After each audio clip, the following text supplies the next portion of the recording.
મારા વાલા પ્રિયો, તમે કેમ છો? તમે સારા છો ને? આજનો સવારનો સમય કેવો છે? શું તમે આનંદિત છો? શું તમારા હૃદયને કોઈક કાર્ય ખૂબ જ પરેશાન કરે છે, હેરાન કરે છે? તમારા ઘરમાં, તમારા કાર્યસ્થળમાં, શાળા કોલેજમાં, તમારા ચર્ચમાં, તમારા સેવા કાર્યની અંદર અથવા તો વ્યવસાયની અંદર કોઈકને કોઈક વાત તમને ચિંતા આપે છે, તમને પરેશાન કરે છે.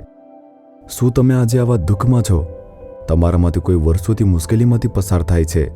તમારે આમાંથી મુક્ત થવું જોઈએ.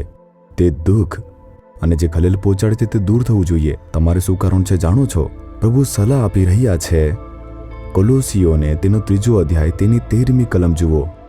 જેમ ખ્રિસ્તે તમને માફ કર્યા તેમ તમે પણ એકબીજાને માફ કરો. જેમ ઈસુ ખ્રિસ્તે તમને માફ કર્યા તેમ એકબીજાને તમે માફ કરો. શું ઈસુ ખ્રિસ્તે તમને માફ કર્યા નથી? આપણા પાપો, ખોટા કાર્યો, જ્યારે તમે કહ્યું, હે પ્રભુ મને દુઃખ છે કે મેં આ ખોટું કાર્ય કર્યું છે, ના હું માફ કરી શકતો નથી, તમે એવું કંઈ કર્યું છે જેને હું માફ કરી શકતો નથી. શું ઈસુએ ક્યારે આવું કહ્યું છે? તમારું પાપ કેટલું પણ મોટું હોય, તમે કહેશો કે ઈસુ મને માફ કરો, કૃપા કરીને મને માફ કરો, તે તરત માફ કરશે અને તે ભૂલી જશે. અને તેવી જ રીતે જેમ ઈસુએ આપણને માફ કર્યું, આપણે બીજાને માફ કરીને ભૂલવું જોઈએ. કેટલાક લોકો માફ કરશે પરંતુ ભૂલી શકશે નહીં. 10 વર્ષથી તેમજ તે કહે છે, શું તે એ જ નથી જેણે મારા સાથે તેવું કર્યું? શું તે એ જ નથી જેણે મારી સાથે એવું બોલ્યું? મેં તેમને માફ કર્યા પરંતુ ભૂલી શકતો નથી. પરંતુ તમારે ઈસુને જે માફ કરીને ભૂલી જવું જોઈએ, હૃદયમાંથી જળમૂળથી કાઢી નાખવું જોઈએ. તો જ પ્રભુ તમારા માટે એક અદ્ભુત ચમત્કાર કરી શકશે. તમારા જીવનમાં વિચારીને જુઓ, શું તમે કોઈનાથી નારાજ છો? તમે કોઈને માફ કર્યા નથી? તે તમારા હૃદયમાં જ રહે છે. તો પરમેશ્વર કહે છે કે તમે તેમને માફ કરો. શું મેં તમને માફ કર્યા નથી? તેથી જેમણે તમને દુઃખ પહોંચાડ્યું છે, દુઃખ આપ્યું છે, તેમને પૂરા દિલથી તમે માફ કરો. તમારા જીવનમાં તરત જ એક ચમત્કાર જોશો. અમે તાજેતરમાં જ લંડનમાં સભા કરવા માટે ગયા હતા. પ્રભુએ તેમાં એક વાત કરી હતી. એક બહેન સંધિવાની બીમારીથી ઘણા વર્ષોથી પીડાઈ રહી હતી. તમે ખૂબ જ વિશ્વાસુ છો, ખૂબ પ્રાર્થના કરો છો, તમે પ્રભુમાં વિશ્વાસથી પ્રાર્થના કરો છો, પરંતુ સાજા થયા નથી. પ્રભુ કહે છે તમારા હૃદયમાં કોઈના પ્રત્યે ખૂબ જ કડવાશ છે, તેને બહાર કાઢો. જ્યારે માફ કરીને ભૂલી જશો ત્યારે જ તમે સાજા થશો. તે કેવળ તમારા સાજા થવામાં અવરોધ છે, એવી રીતે પ્રભુએ કહ્યું. સભાના અંતે તે બહેન આવી અને સાક્ષી આપી કે હું વર્ષોથી સંધિવાથી પીડાઈ રહી છું, બધા સાદા દુખે છે. જ્યારે પ્રભુએ આજે તે જાહેર કર્યું ત્યારે મને ખબર પડી કે મેં કેમ સાજી નહીં થતી. મારા પતિએ મને છેતર્યો અને તે ચાલ્યો ગયો હતો.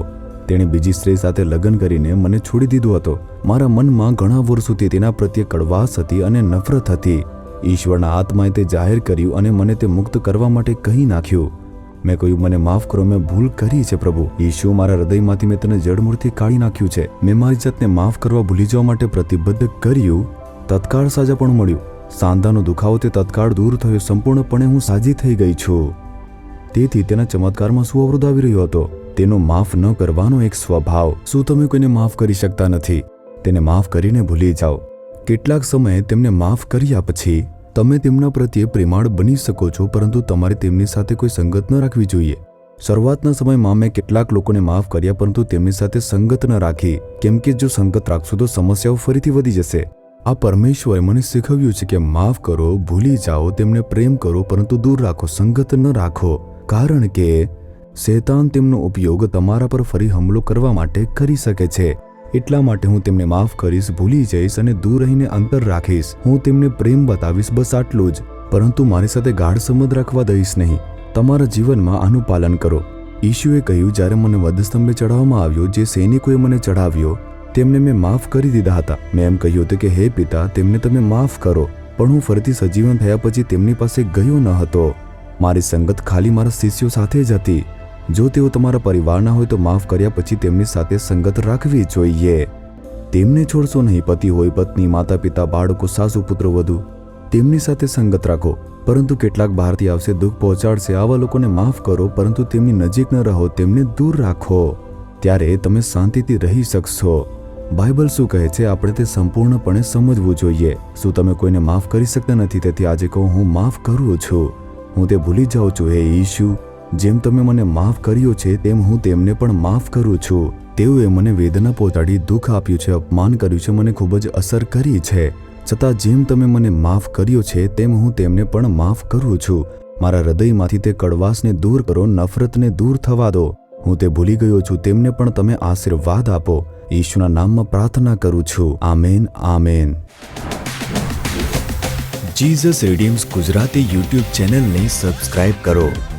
દરેક નવા કાર્યક્રમની માહિતી મેળવવા માટે બેલ આઇકન પર ક્લિક કરો.